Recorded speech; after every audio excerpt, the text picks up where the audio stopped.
Isu masalah sosial adalah sangat lazim di kalangan masyarakat, apalagi di zaman moden seperti ini. Masalah sosial bukan sahaja terlibat dalam lingkungan dewasa muda, malah ia turut menjadi perkara yang membimbangkan di kalangan remaja dan kanak-kanak. Wajah ini dapat dibuktikan melalui serbisan akhbar berkaitan kes seorang pelajar tingkatan 3 yang didapati sawan selepas menghisap rokok elektronik ataupun vape.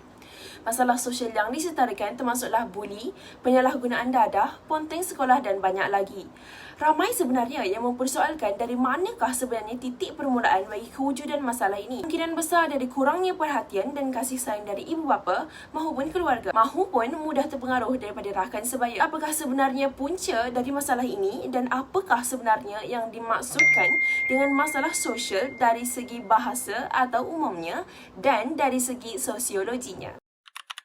Secara umum, masalah sosial boleh didefinisikan sebagai masalah yang berlaku dalam masyarakat yang boleh memberi kesan negatif terhadap individu, keluarga dan struktur sosial secara keseluruhan. Menurut Kamus Dewan Bahasa dan Pustaka, masalah bermaksud sesuatu keadaan yang membawa kesulitan.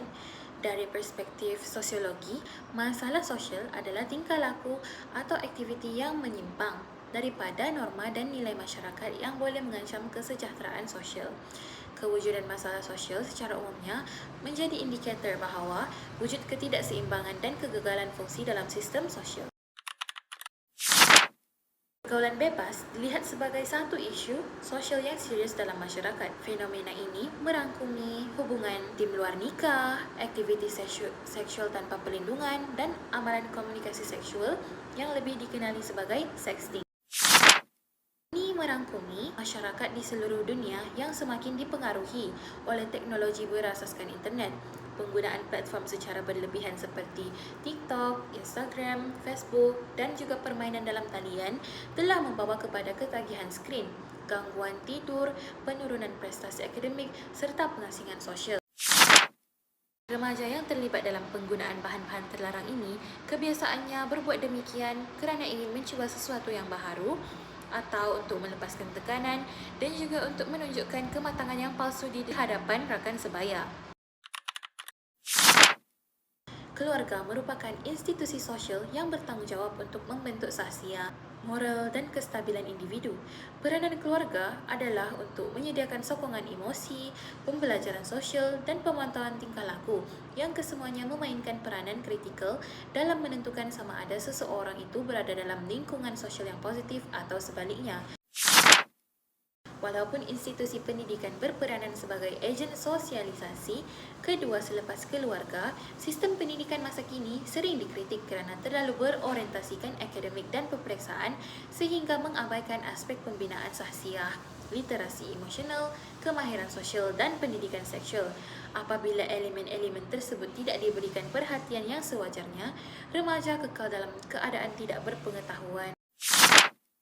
Tekanan hidup dan kemiskinan menyebabkan remaja membesar dalam keadaan terdedah kepada tekanan yang tinggi.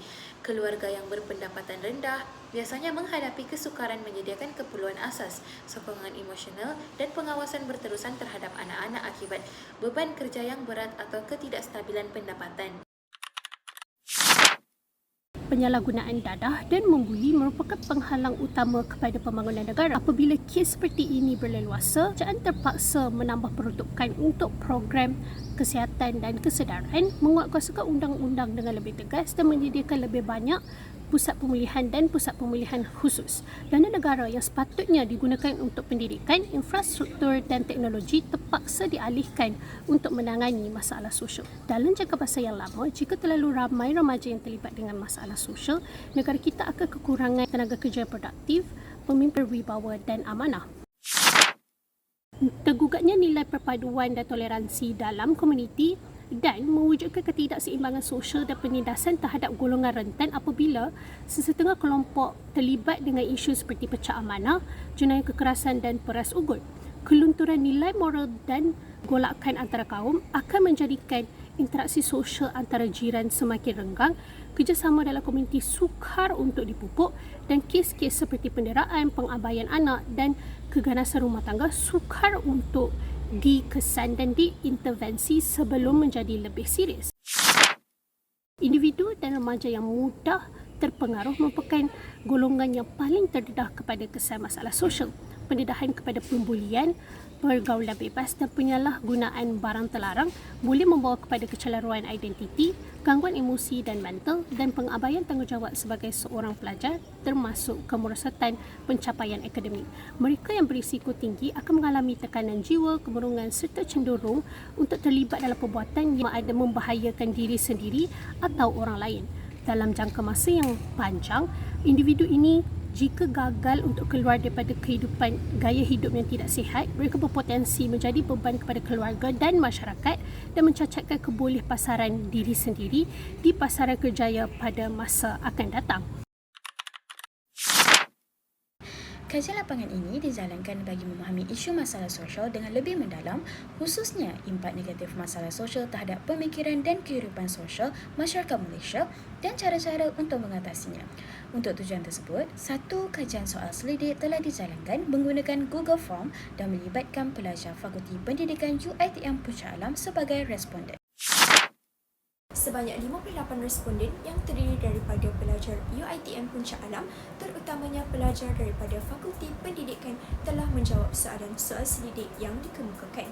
Majoriti responden berjantina perempuan iaitu sebanyak 93.1% dan hanya 6.9% daripada responden adalah lelaki. Separuh daripada kalangan responden berumur 19 tahun, sebanyak 34.5% berumur 20 tahun, 10.3% berumur 18 tahun dan hanya 5.2% daripada kalangan responden berumur 21 tahun dan ke atas.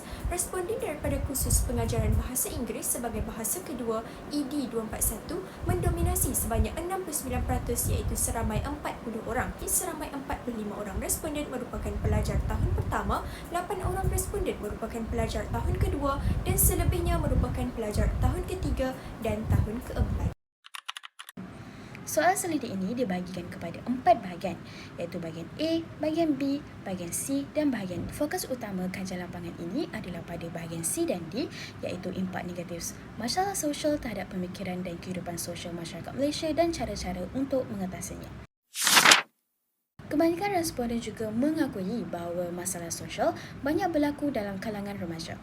Walaupun terdapat segelintir responden yang memilih kurang setuju, hal ini berkemungkinan disebabkan persekitaran mereka yang lebih terkawal. Responden menyedari bahawa peningkatan masalah sosial membawa perubahan negatif terhadap cara masyarakat berfikir, berinteraksi dan bertingkah laku. Responden juga bersetuju bahawa masalah sosial memberi pengaruh besar terhadap pembentukan tingkah laku negatif serta pergaulan bebas, penyalahgunaan data, buli cyber dan ketagihan media sosial. Majoriti responden bersetuju bahawa masalah sosial dalam kalangan remaja berpunca daripada kurangnya perhatian keluarga dan masyarakat. Dapatan ini menunjukkan bahawa remaja sangat memerlukan kasih sayang, bimbingan dan pengawasan daripada ibu bapa serta sokongan daripada persekitaran sekeliling. Apabila aspek ini diabaikan, remaja lebih cenderung mencari perhatian di luar, seterusnya terdedah kepada pengaruh rakan sebaya dan tingkah laku berisiko. Majoriti responden sangat bersetuju bahawa masalah sosial memberi kesan buruk terhadap emosi dan kesihatan mental remaja. Antara kesan yang dikenal pasti adalah termasuk tekanan emosi, kemurungan, keresahan serta kehilangan motivasi diri. Responden turut bersetuju bahawa masalah sosial menjejaskan nama baik keluarga dan komuniti. Individu yang terlibat sering dikaitkan dengan kegagalan institusi keluarga dalam mendidik anak-anak sekaligus mencemarkan reputasi keluarga. Responden bersetuju bahawa ketagihan media sosial menyebabkan pelajar mengabaikan tanggungjawab harian termasuklah pembelajaran dan ibadah. Ketagihan ini menyukarkan pelajar untuk mengawal disiplin diri dan mengutamakan hiburan berbanding tanggungjawab sebenar. Responden juga menyedari bahawa nilai agama dan moral dalam kalangan remaja semakin merosot akibat masalah sosial. Kelemahan pegangan agama dan moral memberi kesan besar terhadap pembentukan identiti remaja serta keharmonian sosial masyarakat. Kesemua responden bersetuju bahawa masalah sosial boleh mengganggu perpaduan dan keharmonian keluarga serta masyarakat. Masalah seperti penyalahgunaan data dan pergaulan bebas sering mencetuskan konflik, tekanan emosi dan hilangnya kepercayaan antara ahli keluarga dan masyarakat. Kesannya, hubungan sosial menjadi renggang dan keharmonian hidup bersama semakin terjejas. majoriti responden yang setuju meningkatkan pendidikan agama dan moral di sekolah. Hal ini menunjukkan bahawa sebilangan besar responden cakna dengan kepentingan didikan agama dan moral dalam kalangan remaja. Banyakkan responden memilih untuk sangat bersetuju dengan cadangan ibu bapa perlu memantau penggunaan media sosial anak-anak. Majoriti memilih sangat setuju kerana ibu bapa merupakan insan yang mempunyai hak ke atas anak-anak mereka dan penggunaan gadget kebanyakannya berlaku di dalam rumah. Berdasarkan graf yang diperoleh, dapat disimpulkan bahawa majoriti responden yakin dengan keberkesanan kempen dalam mengurangkan masalah sosial. Cadangan keempat mendapat sokongan penuh dari para responden. Hal ini wajar dilakukan sedemikian kerana dunia sekarang berasaskan teknologi dan informasi tentang masalah sosial mampu disebarkan dengan lebih cepat. Bagi soalan kelima, majoriti responden menyokong kerana tidak dapat dinafikan bahawa kerajaan juga perlu mengambil tindakan bagi mengurangkan masalah sosial dalam kalangan generasi muda.